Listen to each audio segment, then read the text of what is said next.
আসসালামু আলাইকুম। আজকে আমরা যে বিষয়টা আলোচনা করব সেটা এই যে এনসিপিকে যেই জাতীয় প্রতীক শাপলা দেওয়ার কথা বলতেছে এনসিপি, আসলে এই বিষয়টা নির্বাচন কমিশন না বলতেছে। এই বিষয়ে বিশেষজ্ঞ ব্যক্তিগণ কি বলেন এবং এর পিছনে কি আছে এই বিষয়টা নিয়ে আলোচনা করতে চেষ্টা করব। আপনারা জানেন গত 28শে অক্টোবর এনসিপির পক্ষ থেকে এই যে নির্বাচনের জন্য বা তাদের জাতীয় প্রতীক হিসেবে তারা শাপলা চেয়ে তারা নির্বাচন কমিশনে যেই তাদের কাগজপত্র পেশ করছে এবং ওই বিষয়ে সংবাদ সম্মেলন করতে গিয়ে তাদের মুখ্য সংগঠক জনাব আক্তার হোসেন তিনি বলছেন যে তারা তাদের প্রধান প্রতীক শাপলা চেয়েছেন, তবে এর পাশাপাশি তারা মোবাইল ফোন এবং কলম চেয়েছেন। তবে এই যে তাদের প্রধান দাবি কিন্তু বর্তমানে কিন্তু এই যে শাপলা, এই বিষয়ে কিন্তু নির্বাচন কমিশন বলতেছে যে সংবিধান অনুযায়ী আসলে তারা শাপলা দিতে পারবে না। আবার প্রধান এই যে নির্বাচন কমিশনের যেই তালিকা আছে প্রতীকের বিষয়ে, এই তালিকাতেও আসলে শাপলা নেই।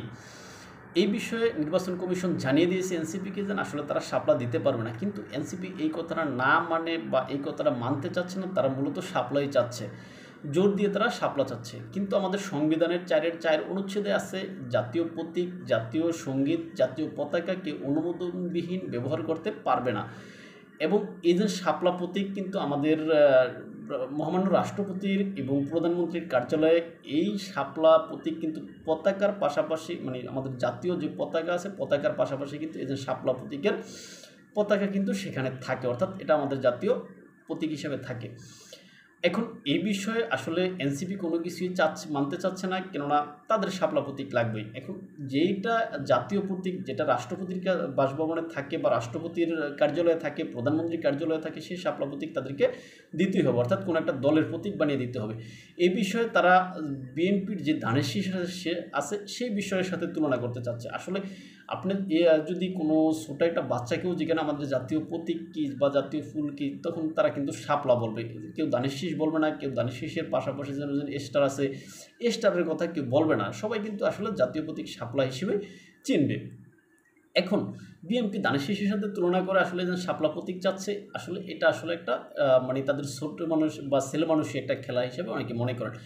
কোনো বিশেষজ্ঞ মনে করেন আসলে এটা এনসিপির একটা চাল। তারা তাদের যেই বদনাম বা দুর্নাম হয়েছে, এই দুর্নাম নিয়ে তারা আসলে নির্বাচনের মাঠে যাইতে চাইতেছে না, কেননা সেখানে নির্বাচনে গেলে তাদের বরাডুবি হবে। এই জন্য তারা আসলে এখান থেকে মানে বাঁচার জন্য একটা কৌশল বা একটা ক্রু তৈরি করতেছে। এই জন্য তারা জাতীয় প্রতীকের ইস্যুটাকে নিয়ে মাঠ গরম করতে চাইবে, এই সে কেউ মনে করেন। আবার ওই আপনার এই যে সাবেক বিচারপতি যা এম মতিন, তিনি আসলে ইসি যে সিদ্ধান্ত নিয়েছে, অর্থাৎ এনসিপিকে যেই শাপলা প্রতীক দেওয়া যাবে না বা দেওয়ার বাধ্যবাধকতা নাই, এটা তারা মনে করে। আর এই বিষয়টা কিন্তু সাবেক বিচারপতি এম মতিন এটা ইসির এই বিষয়টাকে সমর্থন জানিয়েছেন। এবং সংবিধান এবং আইন বিশেষজ্ঞ ডক্টর স্বাধীন মালিক তিনি বলছেন যে আসলে এনসিপি গায়ের জোরে পাহাড় ঠেলতে চাচ্ছে, কেননা যে বিষয়টা ইসির তালিকাতে নাই এবং যে বিষয়টা নিয়ে আমাদের আইনে বা সংবিধানে বাধ্যবাধকতা রয়েছে, সেই বিষয়টা আসলে নিয়ে বাড়াবাড়ি করা এনসিপি আসলে এটা গায়ের জোরে পাহাড় ঠেলার মতোই মনে করেন তিনি।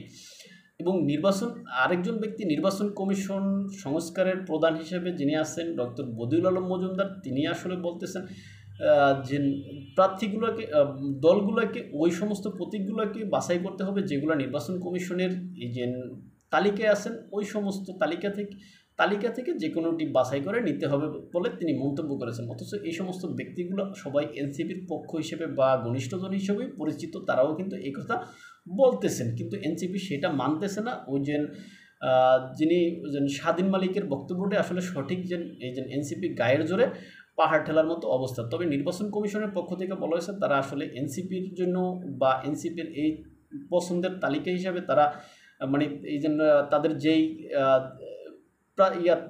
প্রতীকের তালিকা আছে এই তালিকা সংশোধন আর করবেন না বা করার সম্ভাবনাও নেই।